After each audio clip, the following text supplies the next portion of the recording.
টি 3.0।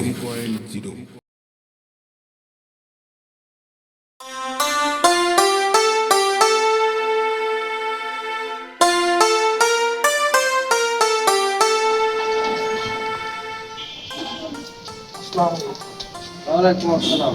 ভালো আছো? জি স্যার, আলহামদুলিল্লাহ।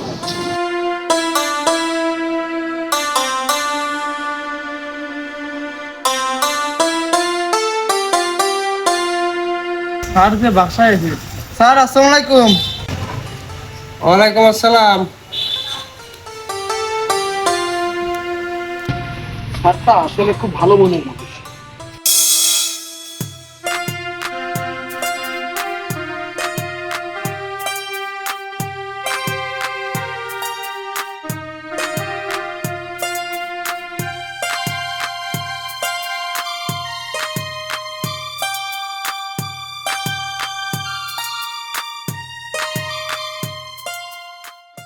জেল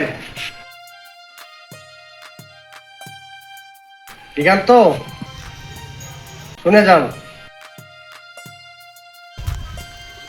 আসসালামু আলাইকুম স্যার। ওয়ালাইকুম আসসালাম। ভালো আছো তোমরা? আলহামদুলিল্লাহ, জি স্যার ভালো আছি। জুয়েল, দিগান্ত, ঈদের কেনাকাটা কি করছো তোমরা? মনে হয় করতে পারোনি এখনো। নাও তোমার জন্য একটা পাঞ্জাবি, একটা লুঙ্গি, তোমার জন্য একটা পাঞ্জাবি, একটা লুঙ্গি। তোমরা সুন্দরভাবে ঈদ করো বাসায়, যে তোমাদের জন্য 5 দিন ছুটি, ঠিক আছে? আর তোমাকে 5-10 হাজার টাকা আমি ঈদ বোনাস দিচ্ছি, ঠিক আছে? বাড়ি নিয়ে বউ ছেলে মিলে সুন্দরভাবে ঈদ করো, হ্যাঁ?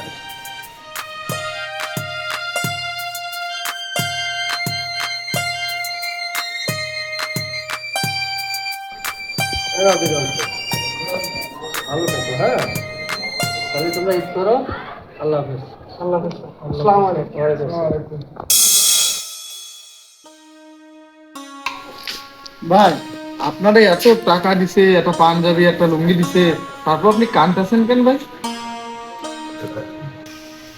ভাই আমি আসলে সুখে কাঁদতেছি ভাই। আমি এর আগে এক জায়গায় চাকরি করতাম ভাই, সেই মালিক আমার সাথে যা করিছে ভাই, তাহলে শোনেন।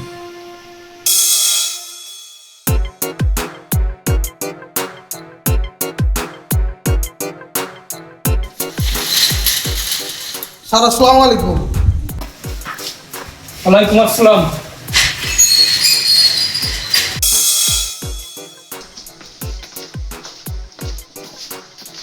এই শোনো, আমি তো দেশের বাড়ি যাচ্ছি, তা তোমার তো আজকে মাসের 14 দিন হয়েছে, ঠিক আছে? তাই 14 দিনের জায়গায় আমি 15 দিনের বেতন আমি তোমাকে দিচ্ছি, তুমি আগামীকাল থেকে চলে যাবে, ঠিক আছে? এই নাও। স্যার একটু দাঁড়ান, ঈদের আছে আর 5-6 দিন, আপনি কোনো বোনাস দিন না দিয়ে আপনি আমাকে ছেড়ে দিচ্ছেন শুধুমাত্র বেতন দিয়ে।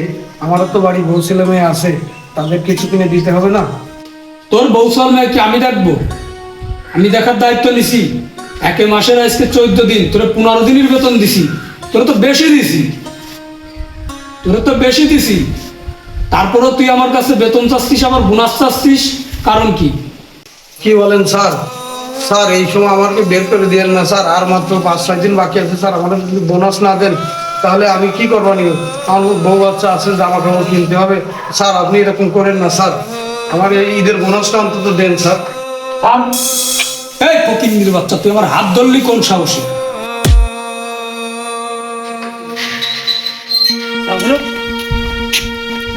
রবেন, এই বাসার সামনে আর না দেখি।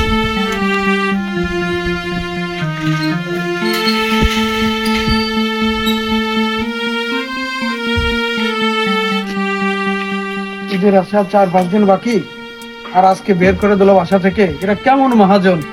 আল্লাহ, তুমি এইসব মহাজনের বিচার করো, যারা দারোয়ানের সাথে এমন ব্যবহার করে। ঈদের আছে 4-5 দিন বাকি, বাচ্চা কাচ্চারা একটু জামা কাপড় কিনে দেবো, এই সময় যদি বের করে দে, আল্লাহ তোমাদের বিচার করো। ভাই তাহলে শুনলেন তো? ভাই আপনার কথা শুনে আমারও কান্না চলে আসে। এখনো এই দুনিয়ায় ভালো মানুষ আছে। তো আসেন ভাই। ভাই, মানুষকে কষ্ট দিলে আল্লাহ খুশি হন না, কিন্তু যে মালিক কর্মচারীর মুখে হাসি ফোটায় আল্লাহ তার রিজিকের বরকত দেন। মনে রাখবেন, মানুষকে ভালোবাসাই আসল ইবাদত। তো বন্ধুরা, আমাদের ভিডিওটি ভালো লাগলে অবশ্যই লাইক, কমেন্ট, শেয়ার করবেন এবং আমাদের ফেসবুক পেজটি ফলো দিয়ে রাখবেন। পাশাপাশি আমাদের ইউটিউব চ্যানেলটি সাবস্ক্রাইব করে পাশে থাকবেন। আপনাদের ভালোবাসা এবং সাপোর্ট পেলে আমরা আরও নতুন নতুন ভিডিও আপনাদের উপর দিতে পারবো।